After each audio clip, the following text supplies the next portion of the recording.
Hi there. Welcome to the Cloud Security Podcast by Google. Thanks for joining us today. Your hosts here, as ever, are myself, Timothy Peacock, the Senior Product Manager for Threat Detection here at Google Cloud, and Anton Chubakin, a reformed analyst and senior staff in Google Cloud's Office of the CISO.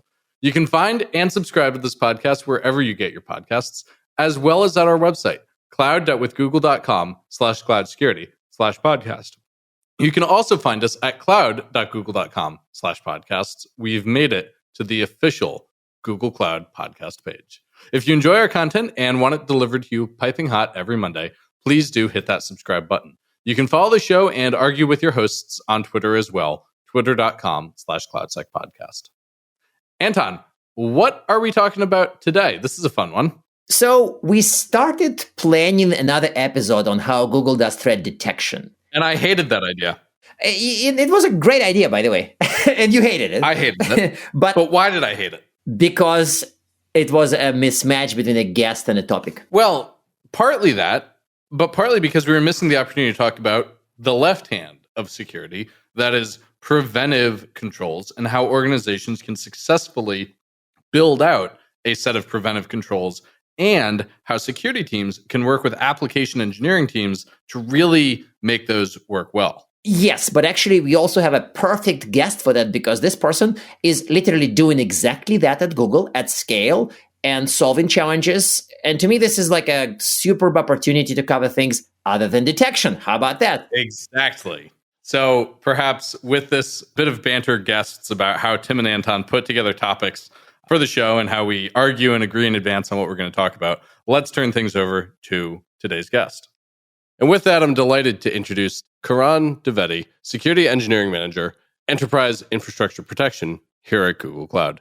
Karan, thank you for joining us today. You've had an interesting run of different jobs here at GCP. We want to focus today on what you're doing now when it comes to helping us harden our use of cloud. I think this is such an interesting and different set of challenges than we have on-prem. So first, I want you to maybe paint the picture, set the scene, give us some context.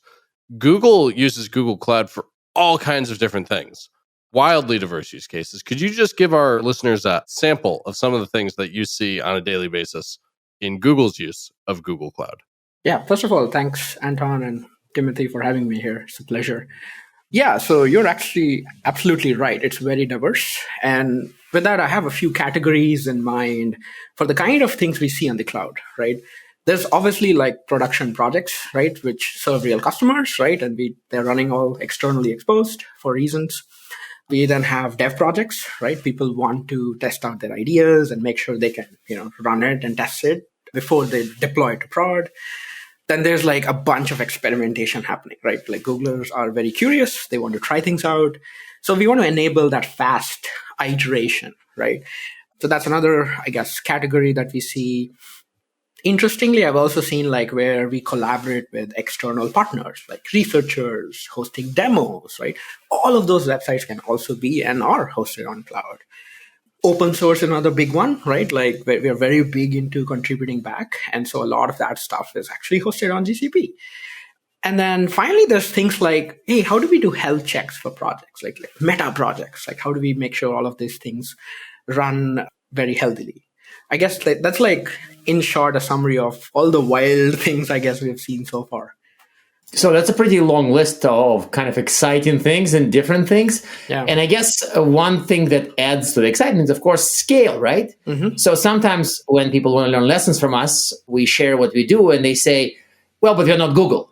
Mm-hmm. So is there any other secret to scaling? So how do we think about scaling the right guardrails? How do we think about scaling some other security controls? Because just the other day, I was reading some SRE writing and they said, if it's a 1 in a million occurrence, it means at Google it happens daily. Of course, I knew that. Yeah. And I knew that, but it's sort of like a useful reminder, like it's flipped a switch in my head. It's like scale affects things in all sorts of amazing ways. Yeah, that's a really good question. So before I actually dive into like guardrails, I want to talk about a little bit about organizing things so that we can scale them well, right?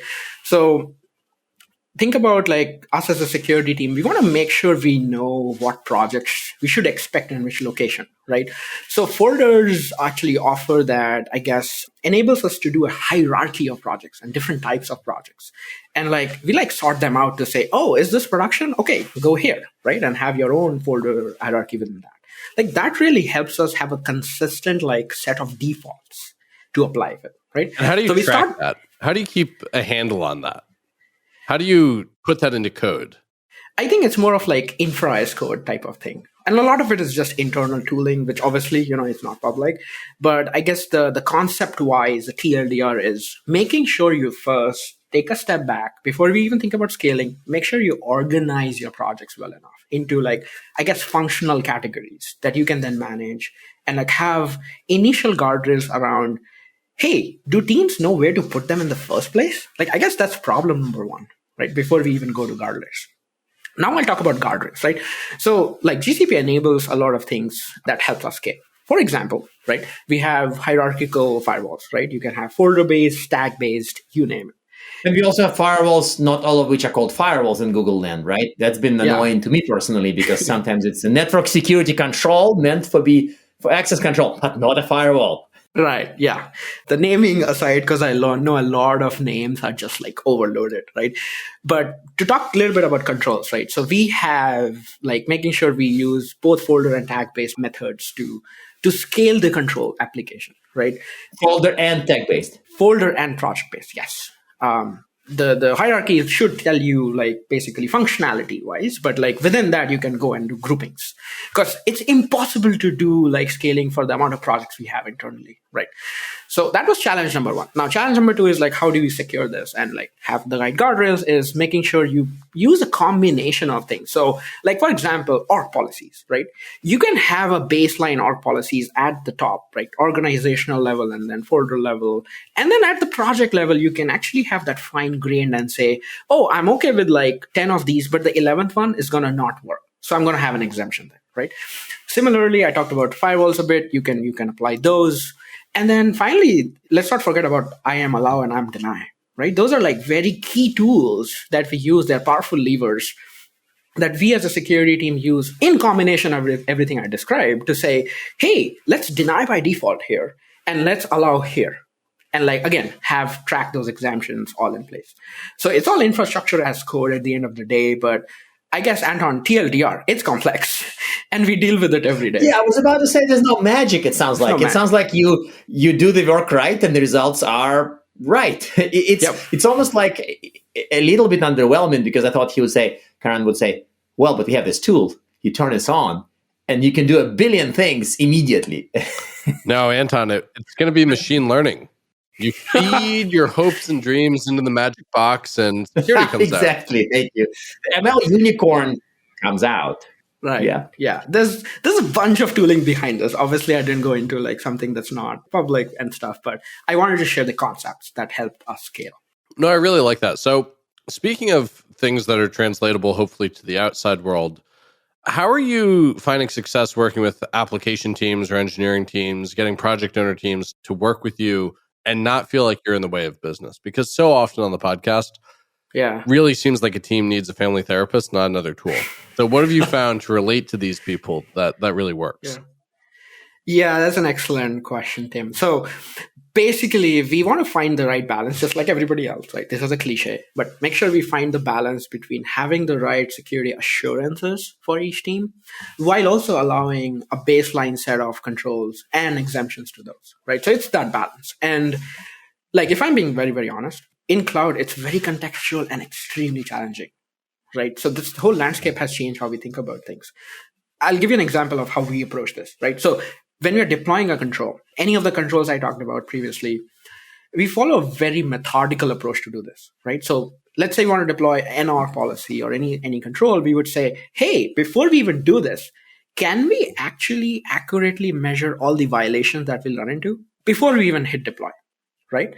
And there'll be a bunch of those. And then we'll be like, okay, can we actually grant some sort of temporary exceptions to these teams so that they don't break, right?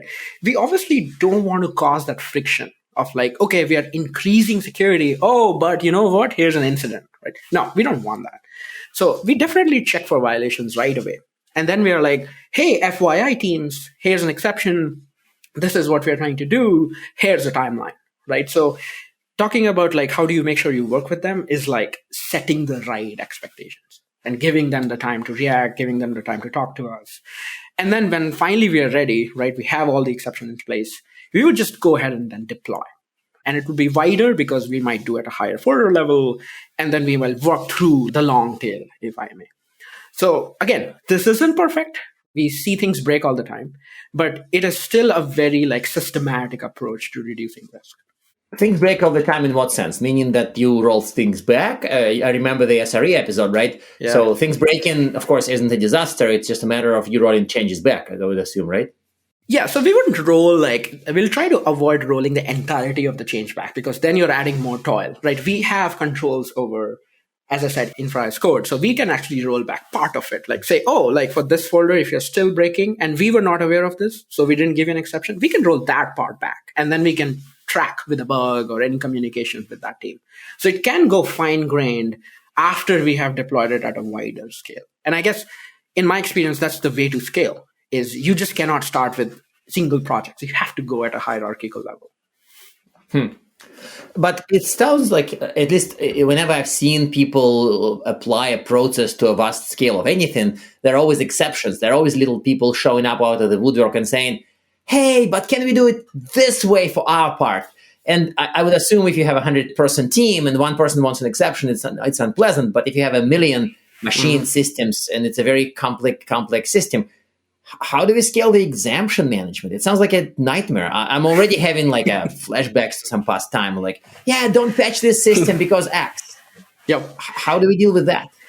Yeah, that's a question that's near and dear to my heart because I manage the exemption management team directly. Right? Yeah. So you better know these. Otherwise, we are screwed, right? Yeah. So let me touch base a little bit on that. So imagine exemption management or exception management as a horizontal across the platform, right? It can be any type of control. We want to make sure that it's horizontal. You can request any type. Now, you're right. It's a hard problem. That's why we have actually a team that I'm leading doing this. The way to scale this, right? I've given this a lot of thought with teams and the smartest engineers in the room, is to think about the atomic components, right? What are those individual pieces that an exemption wants? So basic CRUD example, right? You want to create an exemption, request an exemption. You want to read, make sure you can see all the exemptions that a project or folder has. You want to update an exemption. Oh, I want to extend this for another 30 days. Can I? Right? It should not create toil. Right? It should be direct. And then finally, hey, do you really need this now? Because it's been a while and we're going to revoke this. And we don't have enough humans to revoke, grant, and read exemptions at Google scale. Of course. So obviously, for each of these, right, we try to then start automating. And that's where all the challenge lies, right?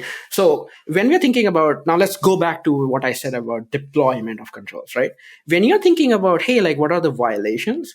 We also start thinking, what are the conditions and criteria for exemptions? What can we expect from these teams? So we try to do a little bit think ahead. You don't call it exemptions, it's code, I hope, right? Yeah, okay.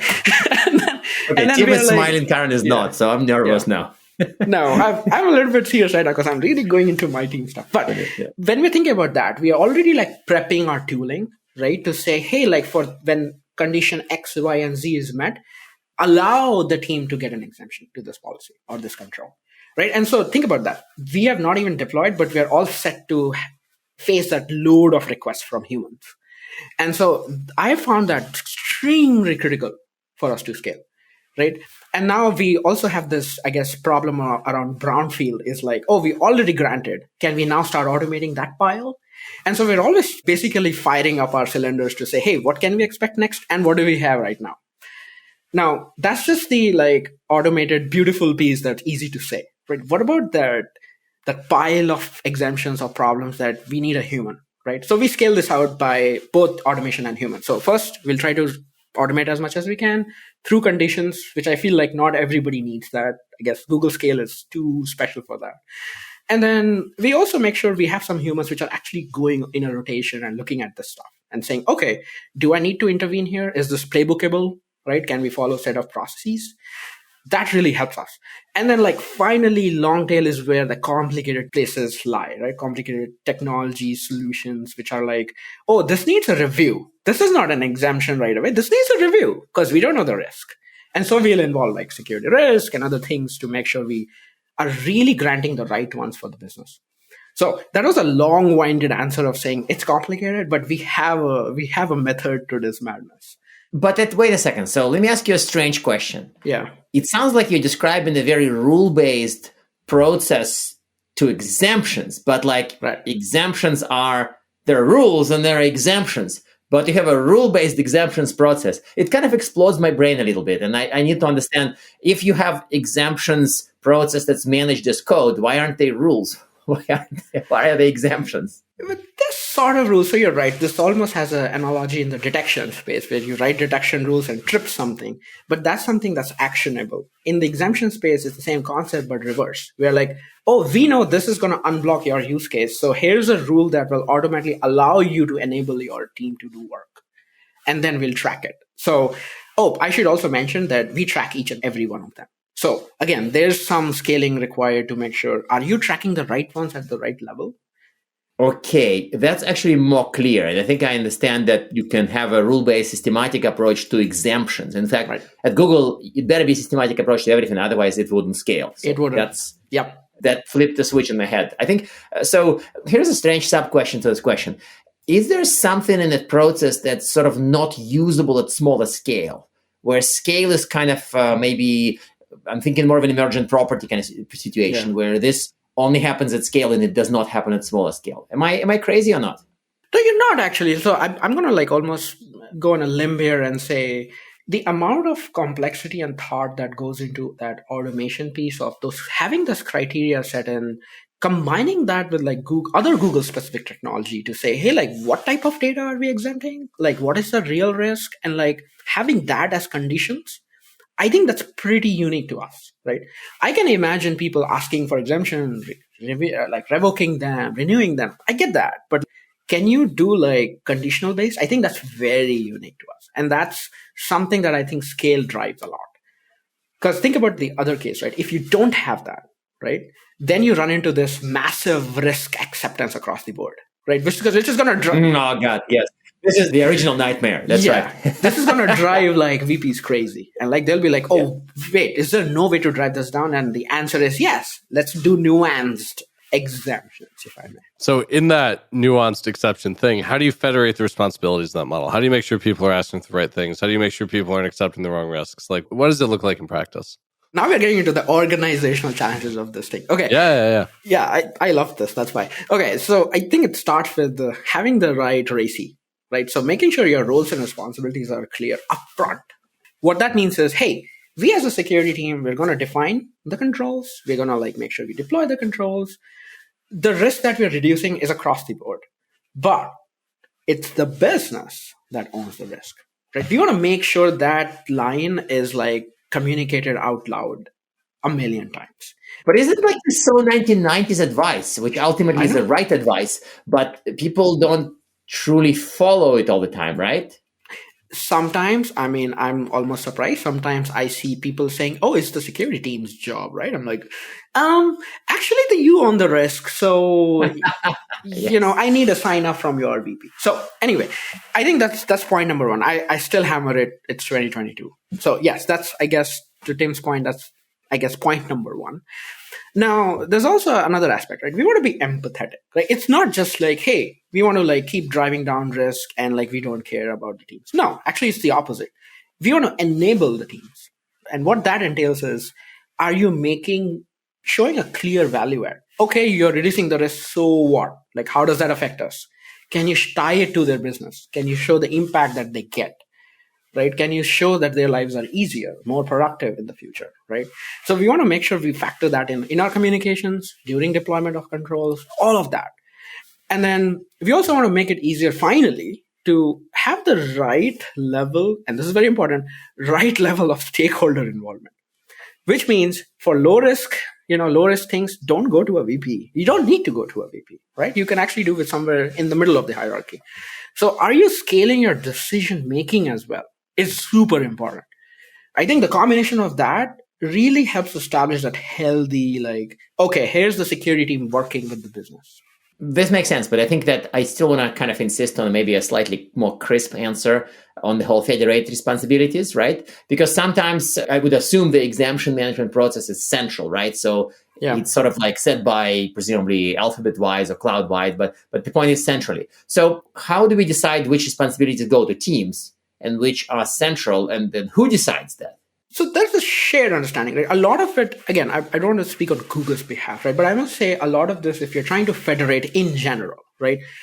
I would start off with clearly defining who's owning and who's doing what in the first place. And now within our company, right, we will want to make sure that we own it. We own the tools, we own the controls, and we deploy it, right?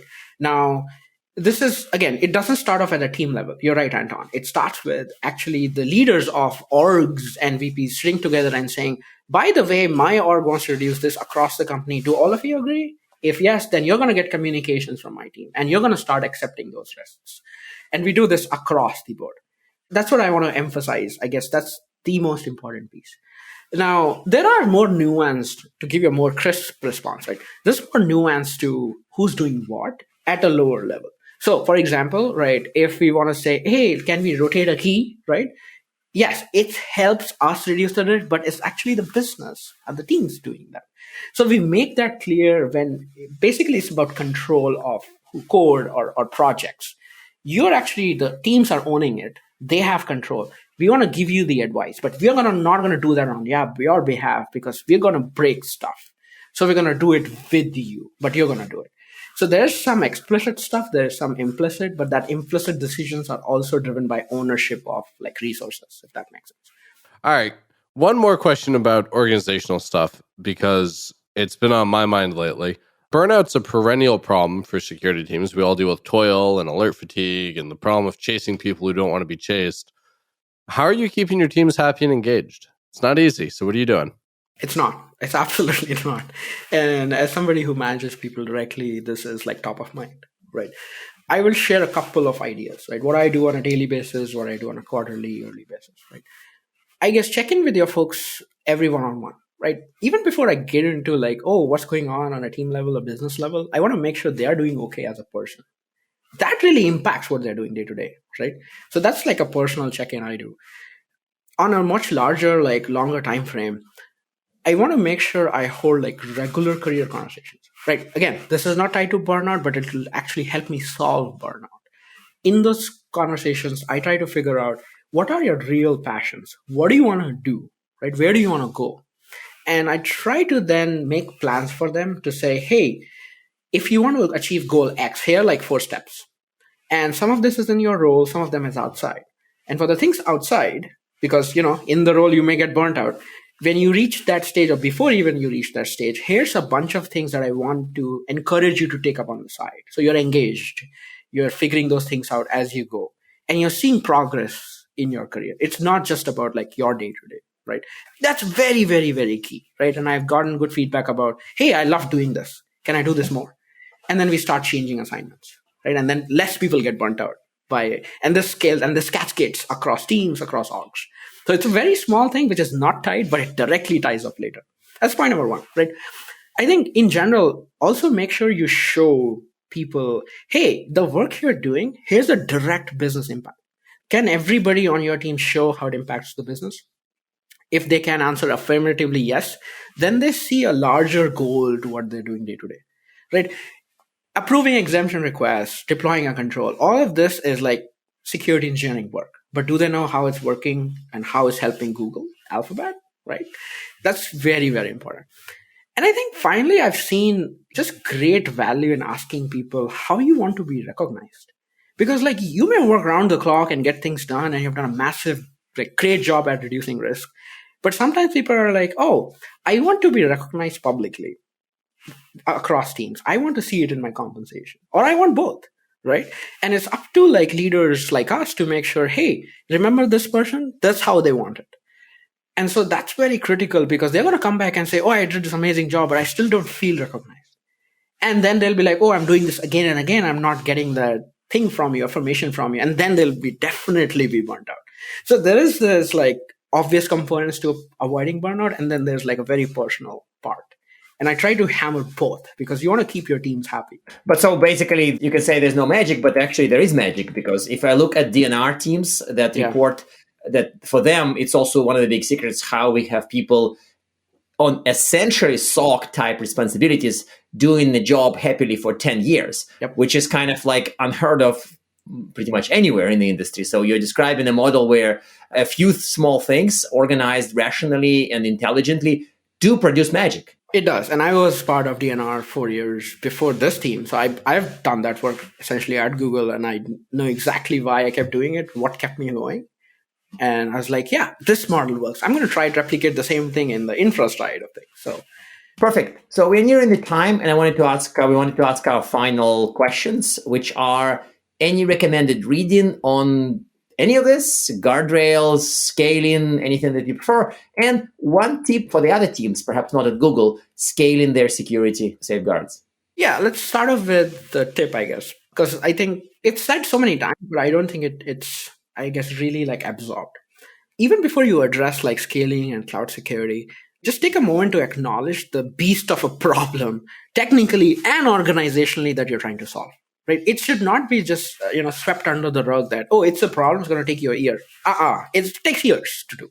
Recognize that, and then get buy-ins from your leadership on, hey, like, what's your risk tolerance like? Like, we have these many risks coming out. Do you think you can accept these? Because we can't really sit for 5 years and mitigate this. It's going to change.